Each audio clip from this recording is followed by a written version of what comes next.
How did a 20-year-old loner with a week's notice pick the absolute best location to assassinate President Trump when the entire Secret Service missed it? Director Cheadle, in your leadership, your agency got outsmarted and outmaneuvered by a 20-year-old. How can we have any confidence that you could stop trained professionals from a nefarious nation state? Those are absolutely questions that we need to have. I know they're questions, to. but the fact of the matter is we can't have that confidence. Director, do you have the ability personally, and do you have the authority to beef up security of any of your protectees? Yes, I do. Okay. So were you also aware there was a credible threat President Trump was facing? He was facing a heightened security threat to a foreign adversary? Yes. Okay. So given that there was an increased threat to President Trump's life, was he provided a full security complement akin to what a sitting U.S. president would receive? He was provided a full complement of security based on the threat assessment that we had. That's not my question. And the venue. My question is, if he'd been the sitting president, would he have had the same security he had on July 13th, or would have been beefed up? There is a difference between the sitting president. So your answer is he didn't. And continuity of government and the responsibility. So he did not. Okay, there wasn't a CAT team, full CAT team on site. There wasn't counter surveillance teams on site. But this is the thing. You just said you had the ability to beef up the security. You knew about the threat, and you didn't. And that's as telling as it is chilling. We have satellite images from the Butler Fairgrounds. Have you visited the site? No, I have not. 9 days and you have not visited the site. You should have been there that night. Did you talk to, that evening, did you talk to the team, the heroes that surrounded the president? Did you call them that night? They were still operational work. So that's an answer is no. Did you call them the next day? President. Yes, I spoke with You called them the very next day, not the day of, or was it 72 hours after? I don't know the timeline, but I spoke with them. Okay, because you're under oath. Immediately following. I think it was 72 hours after. You waited 3 days. What is immediately clear is that there are a number of structures that need to be secured. Of these, Director, other than the first, immediate 4, what's the most dangerous site that should have been secured? Because Security 101, you got to mitigate the high ground.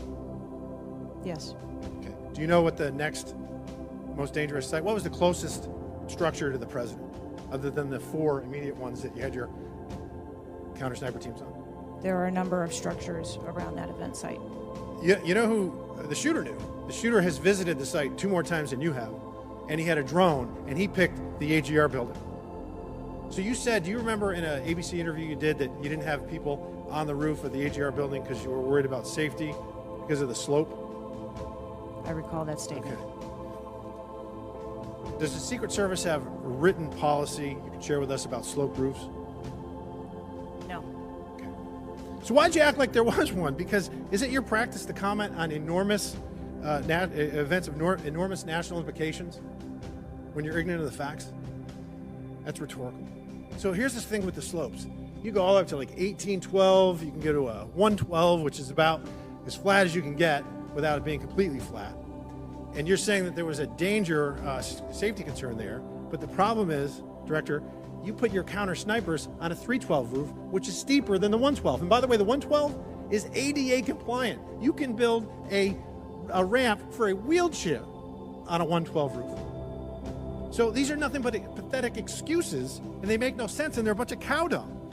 All the law enforcement I've spoken with over the last 9 days are amazed that the AGR rooftop was not secure. You want to know why? Because it's dangerous. I have never had any long gun training in my life. I own an AR-15, and last time I shot it one time my whole life. It was 6 years ago. That is until Saturday, where we recreated the events in Savoy, Texas. We recreated what happened in Butler. I was lying prone on a sloped roof at 130 yards at 6:30 at night.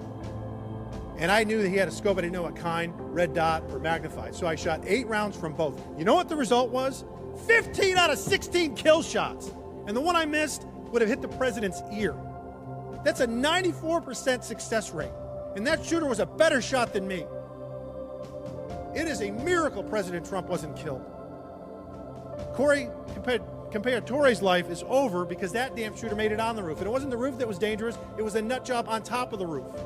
You know what else is dangerous? I believe your horrifying ineptitude and your lack of skilled leadership is a disgrace. Your obfuscating today is shameful. And you should be fired immediately and go back to Garden Doritos. Mr. Chairman, I yield back.